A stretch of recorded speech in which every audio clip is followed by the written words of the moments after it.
It is time for Just 5 minutes for me to share thoughts on something. And this week, it's Rory McIlroy. You know, life is not linear.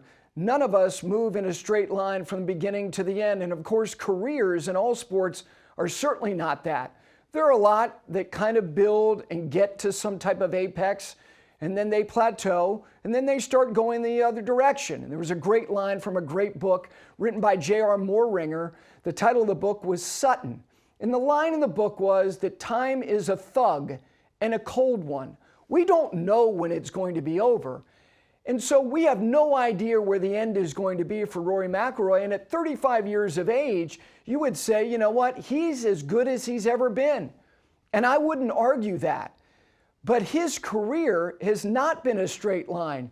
He was a rocket ship when he burst onto the scene, and he turned professional as a teenager, and he won for the first time overseas in 2009, and then emphatically for the first time on the PGA Tour in the spring of 2010. And then he went to Ponte Vedra Beach and celebrated his 21st birthday. Did a bunch of Jaeger bombs.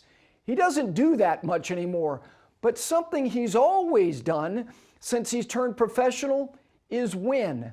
And he's now won 28 times on the PGA Tour, and he joins people that, and I love that when we get to this point in people's careers where they start to enjoy the company of folks that we haven't talked much about or ever, because they haven't played and they haven't lived for 5, 6, 7 decades. 28 wins on the PGA Tour. It puts him in the company of Leo Deagle and Paul Runyon. And just ahead of them at 29 are people that, if you're watching this, you know who Gene Littler is, and you sure as hell know who Lee Trevino is. And then he's going to inch closer to people who played in this century. In the all-time wins list, Vijay Singh at 34, Phil Mickelson at 45. That's going to take a while.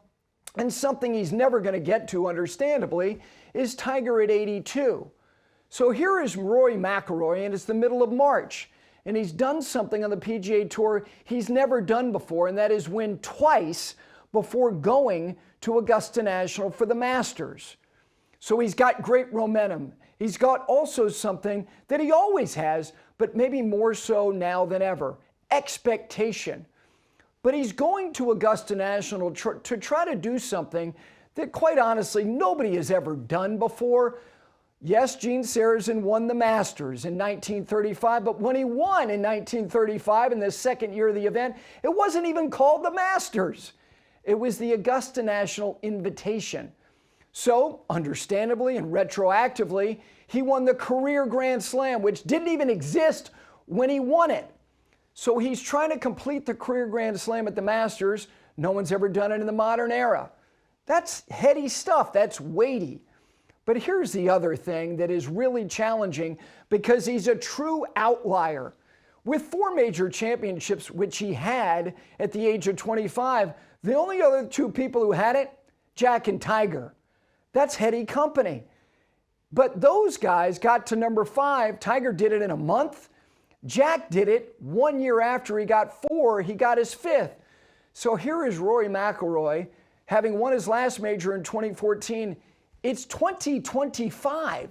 So he's carrying that, because everybody who went from 4 to 5 on average, all of them, whether it's Hagen or Hogan or Snead or Watson or Palmer or Player, and I can go on to Phil and Faldo, on average, those guys got that done in 2.5 years.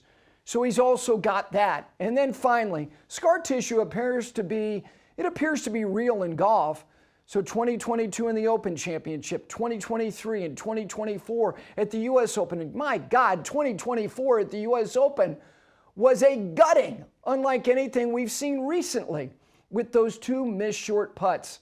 He's got massive mo on his side, but he's also got this external pressure, which makes Rory's appearance at the 2025 Masters as rich and as delicious and as tasty as anything. And if he crosses the line, good gracious, how am I going to get through that Monday, April 14th?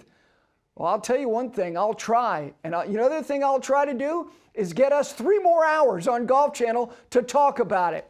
Thanks, Rory, for making this Masters even better. Hope you enjoyed Just 5.